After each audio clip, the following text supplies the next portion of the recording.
वंचित बहुजन आघाडीच्या आजच्या या पत्रकार परिषदेमध्ये उपस्थित असलेल्या सर्व पत्रकार बंधू भगिनींचं मी सहर्ष स्वागत करतो। आजच्या या पत्रकार परिषदेला पक्षाचे राष्ट्रीय अध्यक्ष ॲडव्होकेट बाळासाहेब आंबेडकर हे संबोधित करणार आहेत आणि सोबतच प्रदेश अध्यक्ष रेखाताई ठाकूर आणि प्रदेश उपाध्यक्ष प्रवक्ता सिद्धार्थ मोकळे आम्ही उपस्थित आहोत। मी बाळासाहेबांना विनंती करतो की त्यांनी माध्यमांना संबोधित करावं। महाराष्ट्रामध्ये जे हरियाणामध्ये घडत होतं ते आता महाराष्ट्रामध्ये घडायला लागले अशी असणारी परिस्थिती आहे। माऊली सूत हा 18 वर्षाचा धनगर समाजाचा विद्यार्थी आहे। कॉलेजमध्ये जात होता आणि त्याच गावामध्ये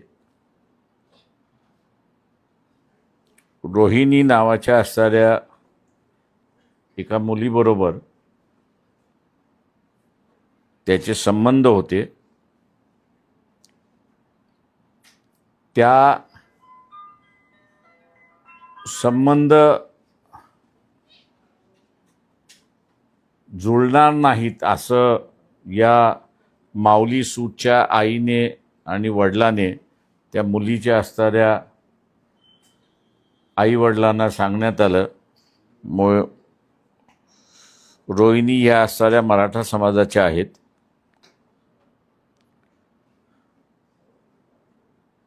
त्याच दिवशी माऊली सूतला चिठ्ठी पाठवून घरी बोलवण्यात आलं आणि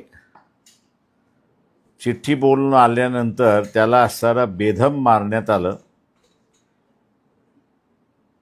जेवढी हाडं असतील तेवढी सगळी हाडं त्याची असणारा फ्रॅक्चर्ड करण्यात आली। तो जागीच त्या ठिकाणी असणारा बेशुद्ध झाला। 2 पोलीस जे आहेत ते जागी आले, परंतु त्या पोलिसाने त्याला हॉस्पिटलमध्ये घेऊन गेले नाहीत,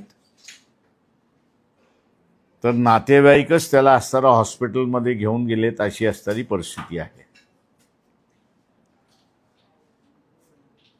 2 दिवस तो सेमी कॉन्शियसनेसमध्ये होता आणि 2 दिवसानंतर तो असणारा अनकॉन्शियस झाला आणि 9 जानेवारीला तो वारला अशी असणारी परिस्थिती आहे। मारहाणीमध्ये वारला अशी असणारी परिस्थिती आहे।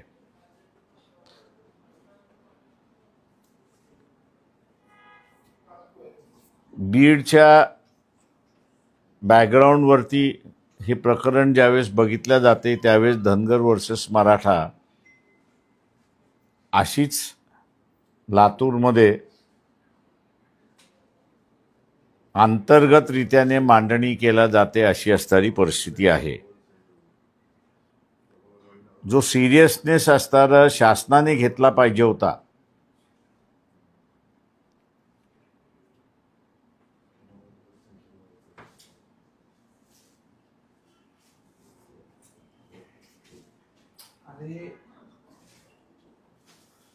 तुमचा आवाज सगळ्यांना ऐकायला जातोय। ओके। जो सिरियसनेस पोलिसांनी या प्रकरणाचं घेतलं पाहिजे होतं, दुर्दैवाने पोलिसांनी याचं सिरियसनेस त्या ठिकाणी घेतलं नाही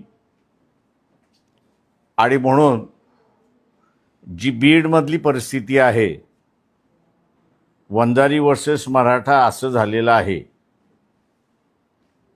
ते आता लातूरमध्ये मराठा वर्सेस धनगर असं व्हायला लागले अशी असणारी परिस्थिती आहे। लातूरला मी असणारा भेट दिलेली आहे। वातावरण शांतता राहील ह्या दृष्टिकोनातून आम्ही असणारा प्रयत्न त्या ठिकाणी केलेले आहेत। पोलिसांनी जी चौकशी केलेली आहे त्या चौकशीमधल्या असणाऱ्या काही उणिवा आहेत त्या आम्ही इन्स्पेक्टर जे आहेत, इन्क्वायरी इन्स्पेक्टर जे आहेत त्यांना दाखवण्यात आलेलं आहे. त्याच्यामध्ये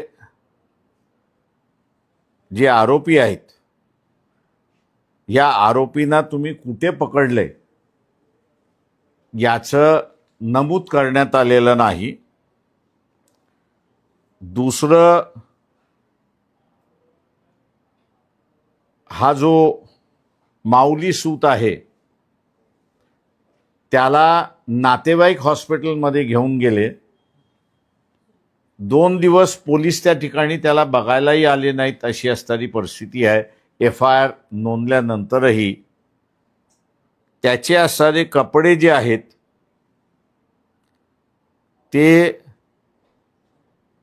हॉस्पिटलच्या स्टाफने कुठे ठेवलेत, कसे ठेवलेत याची असणारी चौकशी मी जाईपर्यंत त्या ठिकाणी झाली नव्हती आणि म्हणून पोलिसांना आम्ही ते त्या ठिकाणी दाखवलं होतं.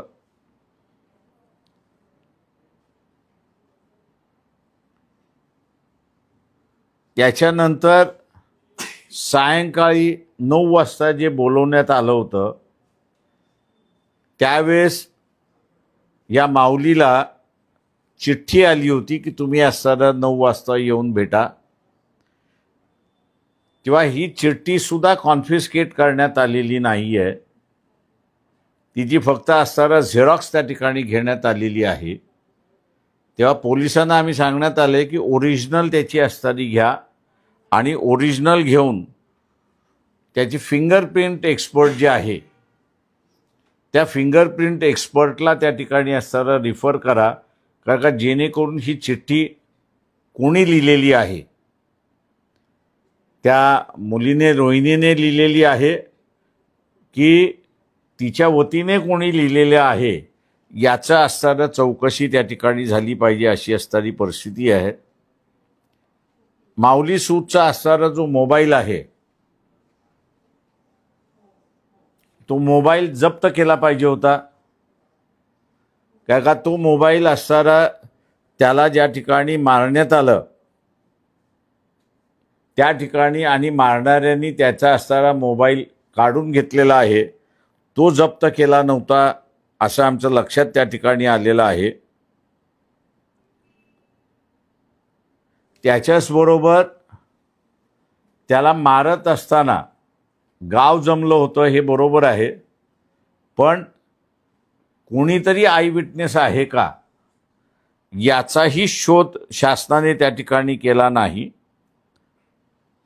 ज्याच्याने त्याला मारण्यात आलेलं आहे म्हणजे मोटरसायकलचं जे ॲब्झॉर्बर आहे किंवा रॉड आहे किंवा त्याचं सायलेन्सर पाईप आहे तो काढून त्याच्यातून ज्याला असताना मारण्यात आलेलं आहे तेही कॉन्फिस्केट केलेलं नाही अशी असणारी परिस्थिती आहे.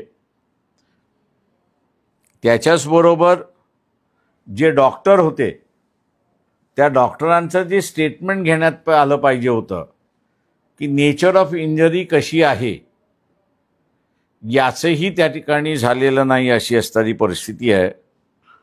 आणि सगळ्यात दुर्दैव म्हणजे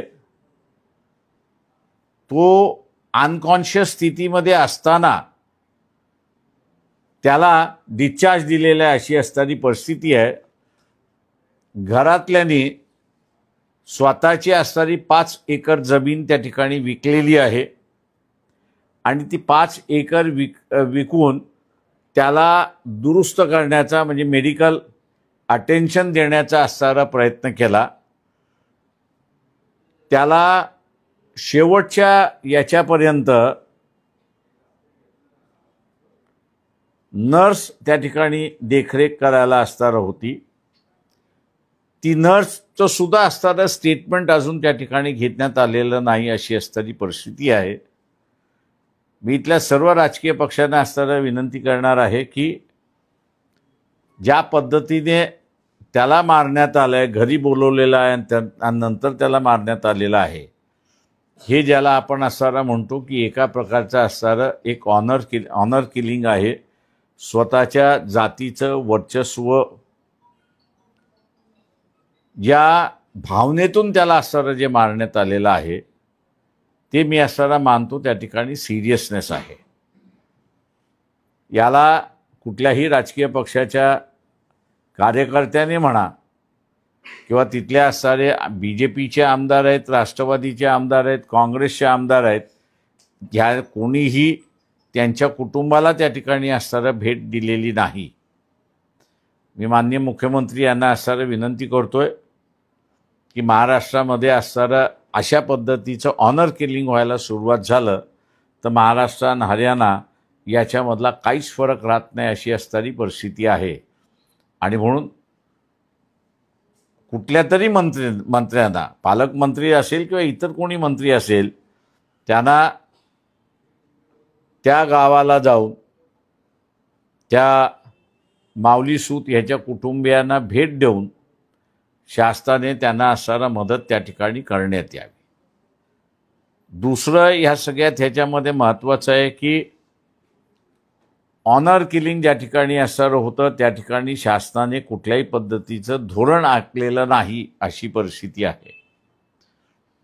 तेव्हा शासनाला आम्ही असणारं विनंती करतो की जी SC STच्या संदर्भातलं असणारं अत्याचाराच्या संदर्भातलं किंवा त्यांचा असणारा खून करण्यात आल्याच्या संदर्भातला जो GR काढण्यात आलेला आहे तो GR जशाचा तसा ह्या ऑनर किलिंग जे आहे त्या ऑनर किलिंगला सुद्धा त्यांनी लावण्यात यावा. अन्यथा कुटुंब जे आहेत ते फायनान्शियल बर्डनमध्ये त्या ठिकाणी अडकत जातील आणि पुन्हा खातं पितं एक कुटुंब पुन्हा दारिद्र्य रेषेकडे आपण ओढतोय अशी असणारी परिस्थिती त्या ठिकाणी होणार आहे. तेव्हा महाराष्ट्रातल्या जनतेचं मी असं आवाहन करतोय की प्रेमातून जे असणारा खुनाचा प्रकार असणारा होतोय तो आपण थांबवण्यासाठी पावलं उचलली पाहिजेत. पक्षाच्या वतीने जी मदत आहे ती पूर्ण मदत आम्ही त्यांना असणारं त्या ठिकाणी देतोय.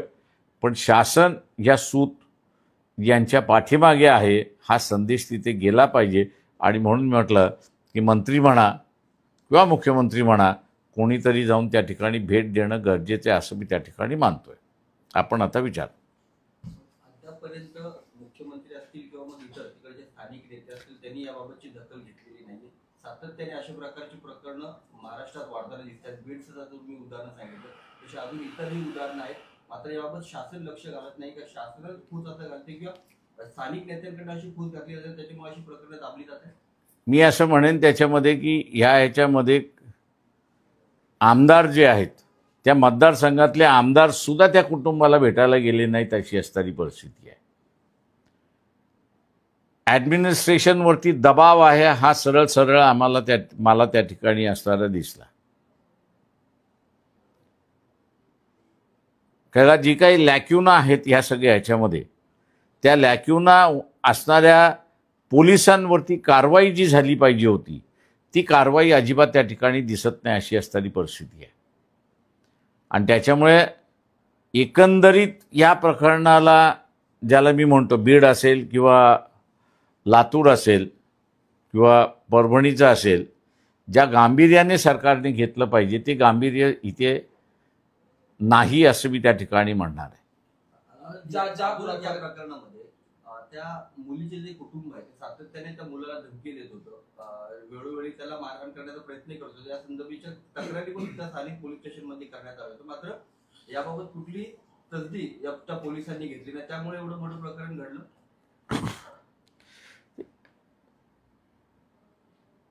त्यांचे वादावादी होत्या का तर मी असं म्हणेन त्याच्यामध्ये रोहिणी ही जी मुलगी आहे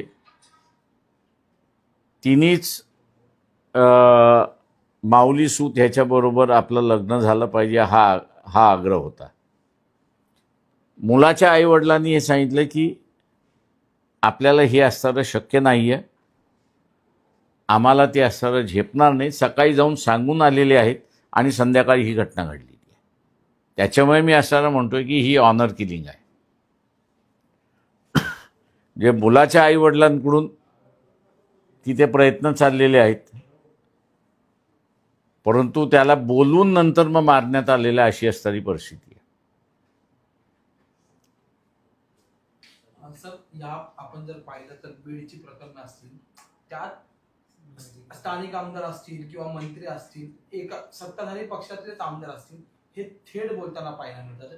पण ज्यावेळेस अशा हॉनर किलिंग सारख्या घटना किंवा जिथे राजकीय फायदा होत नाही त्या ठिकाणी नेते बोलत नाही असं तुम्हाला वाटतं का? नेते बोलतच नाही आहेत.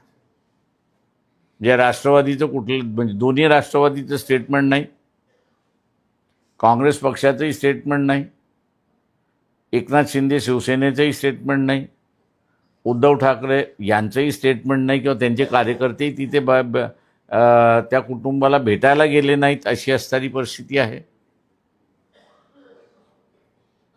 बीडची घटना असो, परभणीची असो किंवा ऑनर किलिंगच्या या घटना असो, एकंदरीतच गृह मंत्रालयाच्या सक्षमतेवर प्रश्नचिन्ह उभं केलं जात आहे. तुमचं मत काय? विरोधक गृहमंत्र्यांना घरात पकडतात कारण मुख्यमंत्री तेच आहे, गृहमंत्री. मी असं म्हणेन की गृह मंत्रालय जे आहे किंवा पोलीस खातं मी असं म्हणेन किंवा ॲडमिनिस्ट्रेशन असं मी म्हणेन, हळूहळू एकमेकाच्या द्वेषेकडे जातीचा आधार धरून द्वेषाची भावना जी आहे ती वाढायला लागली एकंदरीत मला त्या ठिकाणी दिसते. प्रत्यक्षात अप्रत्यक्षात मला वाटतं ॲडमिनिस्ट्रेशनमध्ये बीड असेल, परभणी असेल आणि लातूर असेल आता हे शिरताना दिसते हे मी असं नमूद करू शकतो. आणि हे सगळ्यात वाईट आहे असं मी त्या ठिकाणी मानतो. अनेक घटना झालेल्या आहेत, ते भेट झालेले, रिप्रेझेंटेशन झालेलं आहे, सगळं झालेलं आहे. परंतु तुम्ही ह्या प्रकरणात का आलात असा प्रश्न मला आतापर्यंत कोणी केला नाही. पण आता हळूच हा प्रश्न काय गरज आहे आंबेडकरांना जाण्याची हा आता विचारला जातो. हे विचारणारे नेते कोण आहे? कारण की परभणीत पण तुम्हीच एकटे पुढे गेले होते. एवढ्या मोठ्या प्रमाणात बीडचं प्रकरण सतत बीडच्या प्रकरणात बोललं जातं, अधिवेशनात बोललं जातं. पण परभणीत जेव्हा सूर्यवंशीची हत्या झाली होती त्यावेळेस कोणीच बोललं नाही, मदत झाली तरी त्याच्यानंतर बोलणंच झालं नाही. त्यामुळे तिथल्या पोलिसांवरही अद्याप कारवाई केली गेली नाही. हो, ते म्हणूनच मी म्हणालोय की ॲडमिनिस्ट्रेशनमध्ये हळूहळू जे विष नव्हतं जातीयतेचं ते हळूहळू पसरायला लागले आणि हे दुर्दैव आहे असं मी त्या ठिकाणी मानतोय. ॲडमिनिस्ट्रेशनमध्ये तरी ही भावना येता कामा नये याची दक्षता मुख्यमंत्र्यांनी घेतली पाहिजे असं मला वाटतंय. पण याच्यासाठी काही राजकीय दबाव कारणीभूत आहे की सिस्टीममध्ये सुद्धा जसं तुम्ही म्हणताय की शासनात काम करणाऱ्या ॲडमिनिस्ट्रेशनमध्ये सुद्धा अशा प्रकारची द्वेषभावना वाढीस लागली आहे किंवा ती सपोर्ट करते द्वेषभाव वाढीसाठी? तुम्ही आता सर बाहेरचं वातावरण सुद्धा आपण असं त्या ठिकाणी पाहिलं पाहिजे. बाहेरचं वातावरण सुद्धा अँटी असंच पसरवलं जाते आणि तो अँटीइझम जो आहे तो मग कुठेही तुम्ही त्या ठिकाणी जोडला जाऊ शकतो. तो आता असणारा वंजारी मराठा काहीच होण्याची गरज नव्हती त्याच्यामध्ये, पण ती तिथे औरंगाबादमध्ये बीड जिल्ह्यामध्ये झाली. आता दुर्दैव मी असं म्हणेन की बीड जिल्ह्यातल्या गाडी मालक जे आहेत ते बाहेरच्या जिल्ह्यामध्ये गेले की ती गाडी हमखास बाजूला काढून पूर्णपणे चेक केल्या जाते. आता ही जी सिस्टम कोणीतरी सांगितल्याशिवाय नाही. नाही, आता ती गाडी बाहेर जेव्हा जाते ती कुठल्या समाजाची आहे ही तुम्हाला माहीत नाही. इन जनरल बीडचा नंबर दिसला 23, ती परभणीत दिसो, औरंगाबादमध्ये दिसो, पुण्यामध्ये दिसो, मुंबईमध्ये सुद्धा दिसो, बाजूला घेऊन तिला चेक.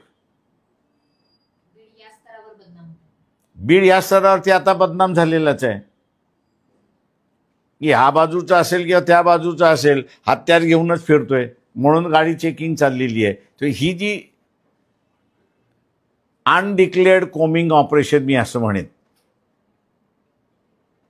आणि पोलिसाला जे कोमिंग ऑपरेशन करण्याचे जे ज्या कोमिंग ऑपरेशन पोलिसाला करण्याचा अधिकार नाही. आणि त्या पोलिसांना ज्यावेळेस पाठीमागे घातल्या जात आहे त्यातून असणारे हे सगळं वाढत चाललंय असं मी त्या ठिकाणी म्हणणार आहे. ॲडमिनिस्ट्रेशनमधलं कणखरपणे निर्णय घेण्याचे डिसिजन्स अप्रिय असतील तरी ते घेतले पाहिजेत. आता ज्यांनी कोणी असणारे मी कोमिंग ऑपरेशनचे निर्णय तुम्ही त्याला विचारा की काय गरज होती तुला कोमिंग ऑपरेशनची आणि कोणी ते आदेश दिले.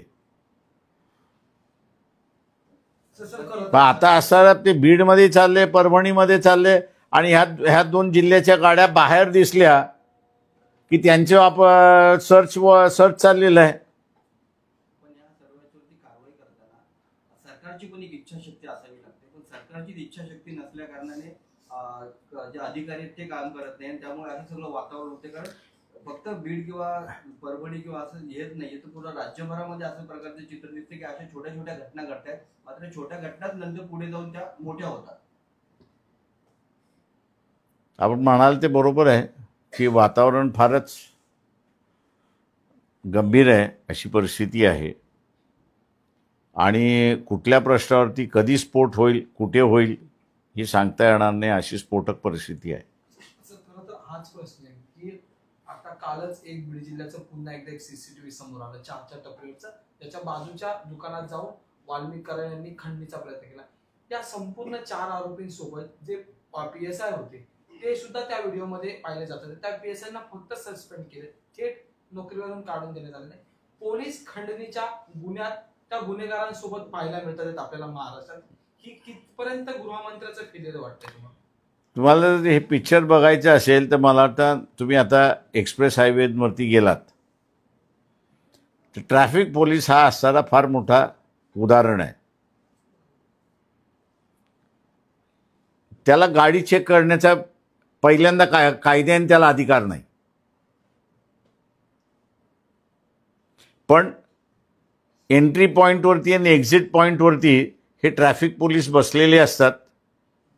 तुमच्याकडे लायसन्स नाही, तुमच्याकडे अमुक नाही, तुमच्याकडे हे नाही, तुमच्याकडे ते नाही, तुमच्याकडे ते नाही, असं जे आहे हे करून 2-2, 3-3 हजार फाईन लावून आत्ताचं मी असं म्हणेन जेवढ्या चौक्या आहेत ट्रॅफिक पोलीसवाल्यांच्या त्यांना टार्गेट्स दिलेले आहेत की महिन्याचे 2,000 गाड्या तुम्ही पकडल्या पाहिजेत. आता समजा 2,000 जर पॉईंट्स असतील तर 2,000 मल्टिप्लाइड बाय 2,000 किती झाले? एवढ्या गाड्या महिन्याभरामध्ये त्यांना पकडायच्याच आहेत.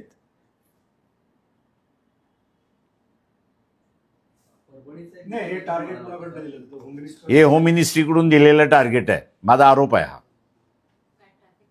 देवेंद्र फडणवीसांवर आरोप. आता कोणी असेल ट्रॅफिक मला माहीत नाही आहे. ट्रॅफिक डिपार्टमेंटने दिलेला असणारा हे ट्रॅफिक डिपार्टमेंटने दिलेला हा टार्गेट आहे, हा माझा आरोप आहे. सर, गेल्या सरकारमध्ये सुद्धा असा आरोप झाला होता की 100 कोटींचं टार्गेट देण्यात आले आणि अनिल देशमुखांच्या बाबतीत ते आरोप झाल्यानंतर त्यांना राजीनामा द्यावा लागला आणि नंतर त्याची चौकशी सगळा इतिहास आपल्याला माहिती आहे. आणि ती केस दाबण्यात आली पुन्हा. मग तशाच पद्धतीचं टार्गेट हे आहे आणि किती कोटींचं? तसे हे माझ्या अंदाजानं म्हणजे ते व्यक्तिगत स्वरूपाचं टार्गेट होतं. हे टार्गेट जे आहे ते फाईन टार्गेट आहे.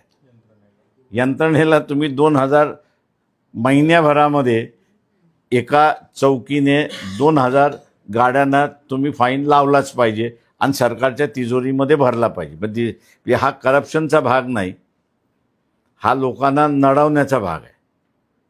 पण ह्याच्यातून फायदा कोण घेत आहे?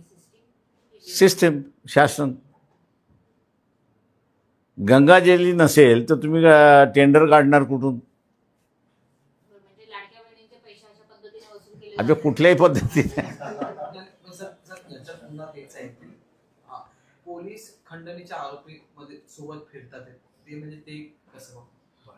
ते फार मोठ्या प्रमाणाचं आहे या याच्यामध्ये. मला आता मध्यंतरी मीरा बोनवणकर यांचा असणारा एक आर्टिकलसुद्धा होतं की त्यांचं असणारं पुस्तकसुद्धा आहे.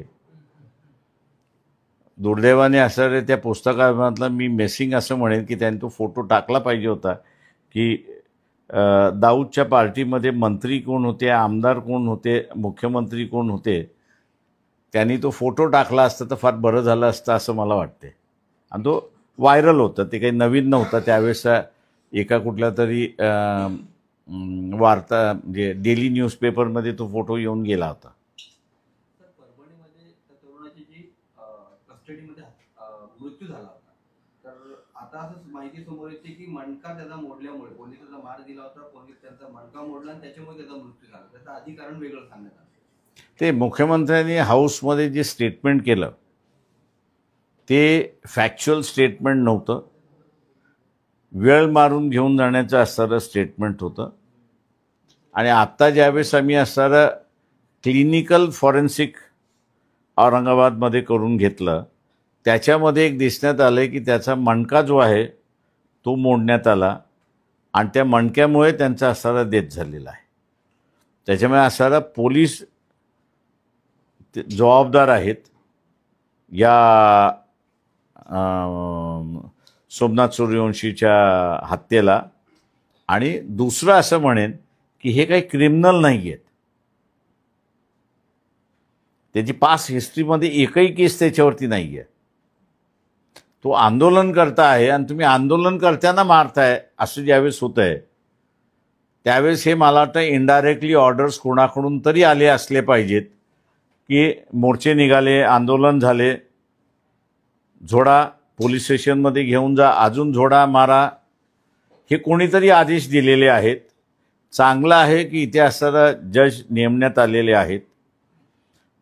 आम्ही त्या इन्क्वायरीच्या माध्यमातून हे आदेश कोणी दिले, काय दिले, काढण्याचा असणारा प्रयत्न त्या ठिकाणी करू. सर बदलापूर प्रकरणात सेम असं झालेलं आहे. ज्यावेळेस त्या अक्षयचा एन्काउंटर करण्यात आला होता, कोर्टाने सांगितले की हे चुकीच्या पद्धतीने केलेलं आहे आणि संबंधित पोलिसावर कारवाई देखील निर्देश दिले कोर्टाने दिले. कसं बघताय एकंदरीत या सर्व प्रकरणामध्ये? पोलिसाला मी असं म्हणेन की ॲडमिनिस्ट्रेशन जे आहे, पॉलिटिकल ॲडमिनिस्ट्रेशन जे आहे, हे एक्झिक्युटिव्हला आता वापरायला लागलेलं आहे. दुर्दैवाने मी असं म्हणेन की जी काही भारतीय घटना आहे त्या भारतीय घटनेने एक्झिक्युटिव्हला पूर्णपणे अभय दिलेला आहे. तो अभय म्हणजे इन्क्वायरीशिवाय त्याला काढता येणार नाही. आणि इन्क्वायरीमध्ये सुद्धा 2 महत्त्वाच्या बाबी त्या ठिकाणी नमूद करण्यात आलेल्या आहे, 3 केल्यात आलेल्या आहे. एक तर तुम्ही देशाच्या विरोधात, दुसरं असणारं जे आहे तुमच्यावरती गंभीर आरोप आहेत वसुली करणं किंवा अमुक याच्यामध्ये करणं, किरकोळ याच्यासाठी तुम्हाला असणारं डिसमिस हे करता येणार नाही. आणि म्हणून अनेक केसेस ज्यावेळी डिसमिस होतात कोर्टानं रिस्टोर करता अशी परिस्थिती आहे. म्हणजे हे अभय असताना सुद्धा ॲडमिनिस्ट्रेशन जे आहे ते पॉलिटिकल बॉसेसचं का ऐकते, इलिगल आदेश पॉलिटिकलच्या का ऐकतात, हा मला वाटतं मोठा प्रश्न आहे आणि तो एक्झिक्युटिव्हलाच इथे असणारं उत्तर द्यावं लागेल. सर आणखी एक महत्त्वाचा मुद्दा आहे की आता जातीचं राजकारणावर आपण बोलतोय, त्याच्यानंतर धर्माचं राजकारण या महाराष्ट्रात आणि देशात होते. आता एक नवीन म्हटलं जातंय बांगलादेशी घुसखोरी. त्याच्यात आता पर्टिक्युलरली अकोला जिल्ह्याची आकडेवारी समोर देण्यात आलेली आहे आणि एका पर्टिक्युलर नेत्याने या बांगलादेशींना बनावट कागदपत्रे बनवण्यासाठी मदत केल्याचं म्हटलं जातंय भाजपच्या नेत्यातून. हे नेमकं काय वाटतं? सरकार भाजपचं आहे, त्यांनी त्या नेत्याला पकडावं, त्या लोकांना शोधून अरेस्ट करावं. गव्हर्नमेंट ऑफ इंडियानी, माझं म्हणणं असं आहे की मी अनेक वर्ष असं म्हणतोय त्याच्यामध्ये की हा जो इमिग्रंट आहे, या इमिग्रंटच्या संदर्भातली तुमची आज पॉलिसी काही आहे. काँग्रेसने त्यावेळेस ले डाऊन करण्यास नाकारलं. भारतीय जनता पक्षाचं सरकार आलं.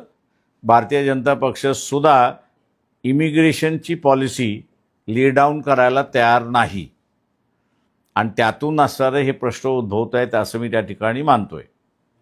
तुम्हाला वाटते का बांगलादेशी घुसखोरी केली जाते आणि त्याचे बनावट कागदपत्रे मी- अशा प्रकारे हा वलय तयार केला जातो? मी 71च्या काही ट्रेनिंग कॅम्पचा साक्षीदार असल्यामुळे आणि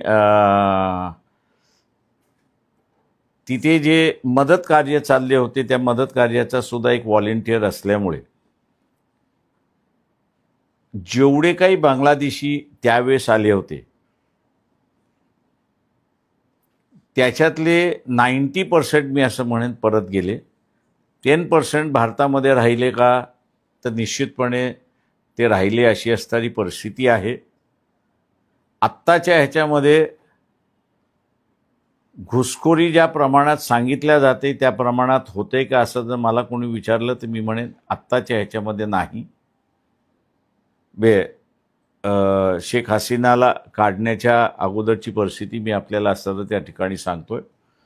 का बांगलादेश ही असणारी बूमिंग इकॉनॉमी होती आणि अनएम्प्लॉयमेंट रेशो हा जो होता, मायग्रेशनचा एक सगळ्यात मोठा भाग होता, तो तिथला असताना कमी होता अशी एक परिस्थिती होती. हां, बॉर्डरच्या ह्याच्यावरती स्मगलिंग होतं का, तर माझा अनुभव मी सांगतो की तुम्ही बॉर्डर क्रॉस आरामात करू शकता अशी परिस्थिती आहे. थँक्यू. सर हिंदी में जा रहा है। अच्छा. सर हिंदी में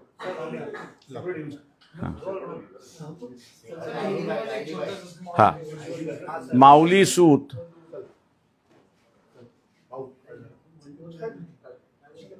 ये गडरिया समाज के विद्यार्थी है.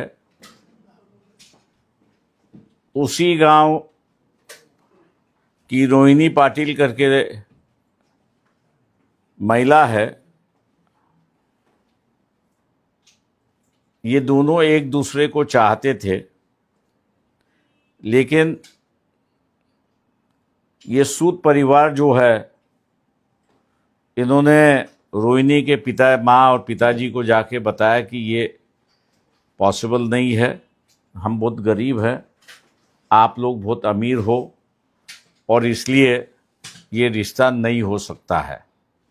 जिस दिन ये बताया गया उसी दिन माउली सूद को जो है वो बुलाया गया और उसको 8-10 जन मिलके इतना पीटा कि वो अनकॉन्शियस हो गया. हॉस्पिटल में ले गए, लेकिन हॉस्पिटल में भी उनको अनकॉन्शियस तरीके से अनकॉन्शियस होते हुए भी उनको डिस्चार्ज करवा दिया और 2 दिन के बाद उनकी 9 जनवरी को जो है उनकी मौत हो गई. ऐसी एक परिस्थिति है. ये पहली बार है कि जो सैराट की जो कहानी है वो लातूर जिले में दोहराई गई. ऐसी एक परिस्थिति है. दुर्भाग्य मैं ये कहूँगा कि सरकार की ओर से किसी ने इस पर ध्यान नहीं दिया, तवज्जो नहीं दिया, ना कलेक्टर ने दिया, ना वहाँ के पुलिस प्रशासन ने दिया. ऐसी एक परिस्थिति है. ना वहाँ के जितने भी चुने हुए एमएलएस जो है, मेंबर ऑफ लेजिस्लेटिव असेंबलीज है, या वहाँ का मेंबर ऑफ पार्लियामेंट जो है, रिजर्व सीट होने की वजह से भी उन्होंने इस परिवार को देखा नहीं है, ना इस गांव को उन्होंने एक विजिट भी किया. ऐसी एक परिस्थिति है. सरकार से हम विनती करते हैं कि किसी एक मंत्री ने जाके या मुख्यमंत्री ने जाके उस परिवार, माउली परिवार जो है उसको मिलना चाहिए, सूद परिवार जो है उसको मिलना चाहिए. और अपने आप में लड़ने के बजाय जिस तरह एससी और एसटी के लिए सरकार जो है सुविधा देती है ऐसे मामलों में, वही सुविधा जो है ये ऑनर किलिंग के मामले में भी उस परिवार को मिलना चाहिए और उस तरीके का जो है वो अमेंडमेंट उस जीआर में होना चाहिए. ऐसा हम लोग यहाँ पर मांग कर रहे हैं. दूसरी बात सबसे ये है कि जिस तरह से राजनीतिक दलों ने बीड़ का मामला उठाया है, उसको लगातार आंदोलन कर रहे हैं. मैं उसकी सराहना करता हूं सभी विरोधी दलों की कि उन्होंने एक इशू बड़ी पैमाने पे पकड़ के रखा है ताकि देशमुख परिवार को न्याय मिले. ऐसी एक परिस्थिति है.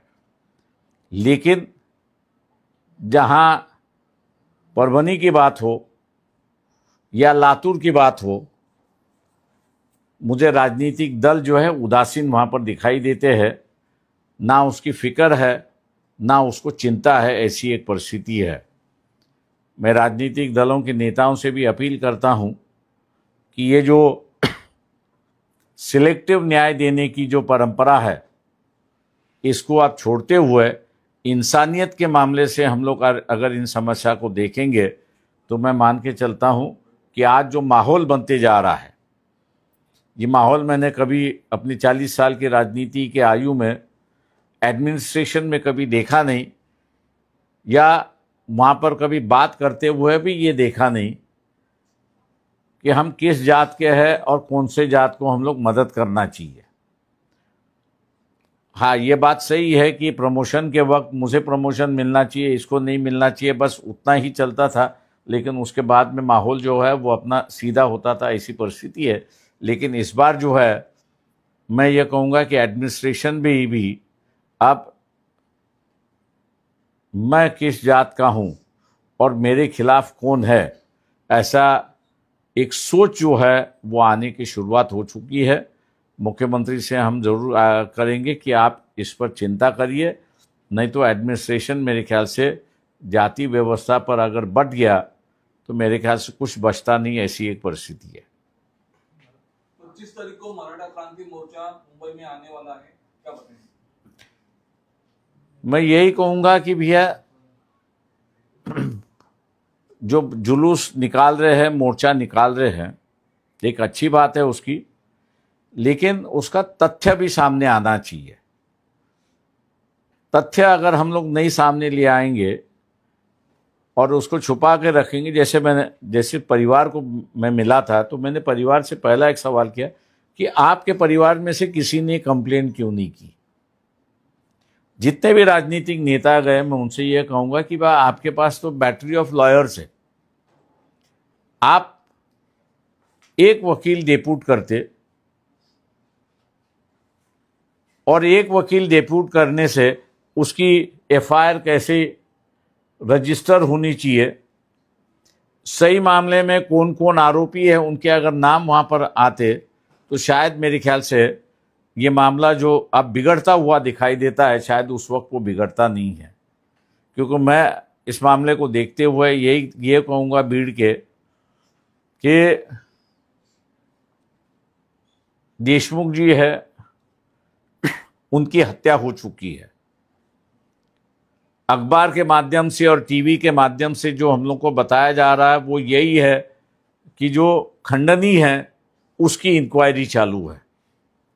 मेरे समझ में नहीं आता है कि राजनीतिक दल जो जुलूस निकाल रहे, आंदोलन कर रहे हैं, खंडनी का मामला है तो है, लेकिन उसके साथ साथ ये हत्या का भी मामला है। हत्या के मामले पर ऐसे चौकसी हो रही है या खंडनी पर चौकसी हो रही है, इसका मेरे ख्याल से खुलासा कहीं भी नहीं आ रहा है। ये सबसे बड़ा लैक्यूना है, ऐसे मैं मान के चलता हूं। सर, किरीट सोमैया जी ने बोला है कि अकोला में बांग्लादेशी और रोहिंग्या बड़े तादाद में पाए गए हैं, इस पे कौन जिम्मेदार है? पुलिस जिम्मेदार है या सरकार जिम्मेदार है? उसकी सरकार जिम्मेदार है, वो खुद जिम्मेदार है। उसके पास अगर नाम है तो इतने दिन उसने छुपाया क्यों? मैं पुलिस को यही कहूँगा कि पहला केस जो है वो उस पे ही होना चाहिए। जानकारी होने के बाद भी उसने जानकारी पुलिस को नहीं दी, एडमिनिस्ट्रेशन को नहीं दी। अगर पुलिस नहीं करती है तो हम लोग उस पे केस करेंगे।